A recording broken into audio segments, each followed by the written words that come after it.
When you go to the optician, you've probably seen one of these charts where you're asked to read down as many rows of letters as you can. And what they're trying to do there is measure your visual acuity, so the finest details that you can see. So let's look at how you go about getting a sharp image on the retina. I think it's helpful to start by thinking of a pinhole camera, which maybe you made when you were a kid out of a shoebox and some tracing paper. So you have a small hole in the centre of your shoebox lid, and through there light enters and you project an image onto the back of the camera. And the camera obscura, to give it its full name, a dark room in Latin. And it is a very dark image, and you can only just make it out if you look in quite a dark environment, but you'll be able to see that image on the back of the camera that you've got. It'll be fairly sharp, but it will be very dim. Why is it dim? Because the pinhole's so small, very little light is able to get in. You'll also notice that the image is inverted, and you can see from the geometry why that is. The top of the tree here is going through the pinhole and hitting the back of the camera down here, whereas the bottom of the tree is going through the pinhole and hitting the camera at the top here. Okay, so how can we make the image brighter?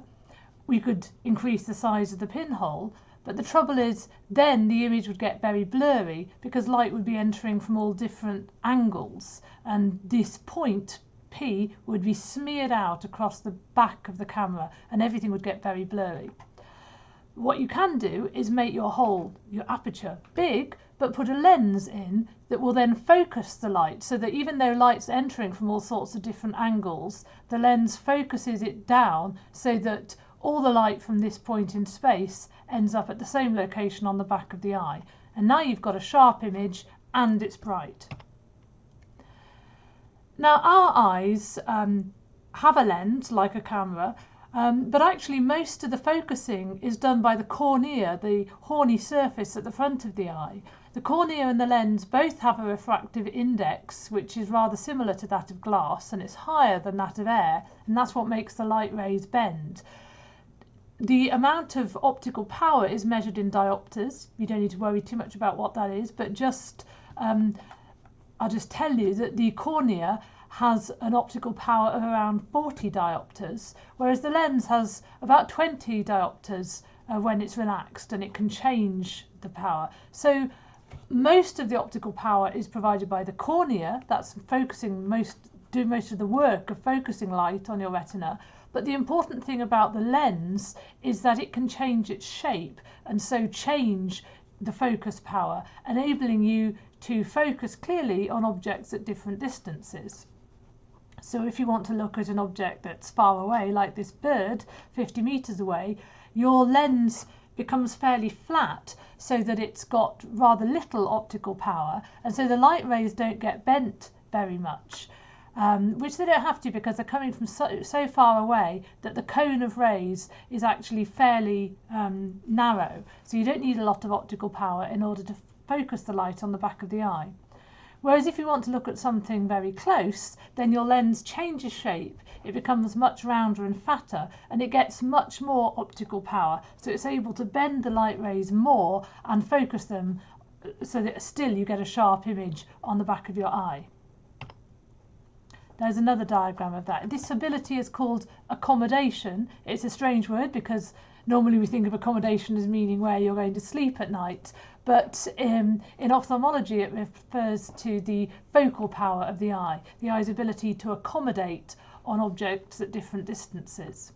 So you can see here, if you're accommodating on a near object like this blue thing, then that's nicely in focus on the back of your eye, but the price you're paying for that is that objects that are far away are blurred. That's because with this round lens here, these distant objects, the light from them is being bent too much by the lens, so it's coming to a nice focal point here in front of your retina, and by the time the image hits your retina it's very blurred. You can notice that if you look at a close object in front of you, like your finger say, maybe close one eye, look at your finger and compare your image of more distant objects far away behind you. and then look at the distant objects and compare how the finger appears to you, and you should find that your finger is blurred.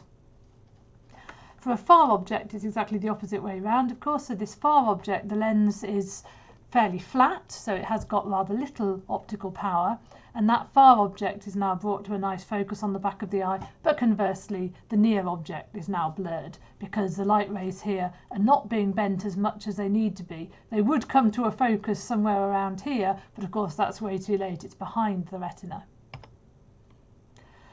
Some people, like me, have got refractive error so that our eyes don't have the appropriate focus for the shape of the retina. So in a normal eye, sometimes called emmetropic, as we discussed, the light gets brought to a focus on the back of the retina, so that's all great. But in a myopic eye, someone who's short-sighted, the eye is actually too long for the focal power of the lens, and so the light is brought to a focus in front of the retina, and so everything looks blurry. And of course, we can correct for that by wearing glasses. So what happens here, this is another diagram showing the myopic eye. One way of thinking about it is that the lens of a myopic eye has got too much power for the shape of the eye. So light rays are being brought to a point in front of the retina. So what you need to do is put a divergent lens in front of the eye, which actually sends the light rays out again, so that even when they're bent so much by this myopic eye, they still only come to a focus on the retina, and things look sharp again. And that's how spectacle lenses work. Now, another big limitation on acuity, even if you've got a perfectly focused image like that, you still have to have the photoreceptors to encode the light information. And that's information about the direction from which light is coming is only well encoded at the fovea, so that high acuity point that's the centre of our vision. And this graph shows the distribution of photoreceptors across the retina. The red curve shows the distribution of cones, so that's receptor density in thousands per square millimetre. And you can see it's got this very sharp peak at the retina and then falls off and remains low and pretty much constant over the rest of the retina. Now rods, you will notice, there are none of them actually at the fovea, and then they become much commoner away from the fovea. You still do have cones. Don't think that your peripheral vision is entirely driven by rods. Rods only work in low light levels, so that wouldn't be too good. But the point is that you have far fewer cones in the periphery than you do in the fovea. So there's an image of that fovea, this little spot, the pit at the back of your eye. It represents about the central 2 degrees of the visual field. So remember, that's around a thumbnail at arm's length. And that's a very small area, isn't it, if you think about it? And that's the only area of the visual field which you actually see in detail. Over most of your vision, you don't see well enough to read. Now, there's a tendency to think of peripheral vision as being blurred. If you don't have much detail, then it must all be blurred out like a myopic eye, right? But that's not actually the case. And it's not even correct to think of it as being pixelated or blocky like a low-resolution display. Rather, we have this phenomenon called crowding. And away from the fovea, objects kind of interfere with one another so that you can see things fairly well when they're on their own, but they get messed up when nearby things are together. And that seems to be because of how our visual system processes information away from the fovea. So we have this illusion that we see the world like this in perfect detail everywhere. But in fact, we really see more like this. So this is an image from a paper which I really like and recommend to you. What's going on here is you're meant to be fixating at this red spot, okay? So you can see everything around the red spot fairly clearly because it's close to your fovea. But you'll notice that as you go further and further out, things don't get blurred, but they kind of get swirled and scrambled together. And what Freeman and Simoncelli did was they showed that people couldn't actually tell the difference between these two images when they were flashed up briefly and people were fixating at the red spot in both cases. They could tell the difference between this and an image where the periphery was blurred, but they couldn't tell the difference between this original and the scrambled image. So you think of our peripheral vision as being mixed up and scrambled like this, away from the central 2 or 3 degrees where we see well. Here's another image from Freeman and Simoncelli, showing again that we only see well enough to read at the fovea. So this spot represents where somebody's fixating in this line of text, and then around it shows a representation of how this information appears in the brain. Again, it's not blurred, but it is kind of scrambled and messed up. So for that reason, we have to point our fovea at objects of interest. When we're reading, we have to move our eyes from word to word so that we can see what the text says. So our eyes saccade around the visual scene, and they jump around about every 2 to 3 times a second. And that has the interesting side effect that you can see what people are interested in and attending to from what they look at, using this network of eye muscles which rotates our eye very rapidly in the orbit. So you might have come across the Russian psychologist Alfred Yarbus, who first figured out how to make accurate recordings of where people are looking in a scene. So this is one of his set of results. He showed people this photograph of a woman, and this sort of scribble over it represents where somebody's eyes moved as they looked at the photograph.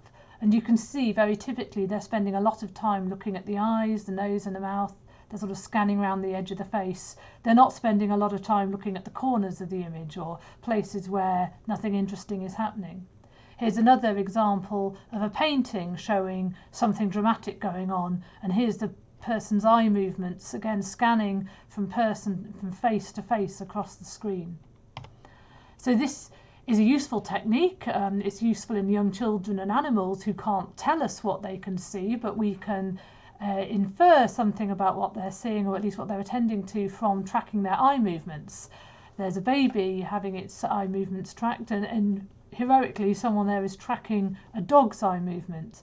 It's used a lot nowadays in consumer research, so this is probably some supermarket trying to figure out what the best display is for their produce, and they're recording someone's eye movements as they move around the store, along with an image of what they're looking at, so they can see what's catching their eye, quite literally.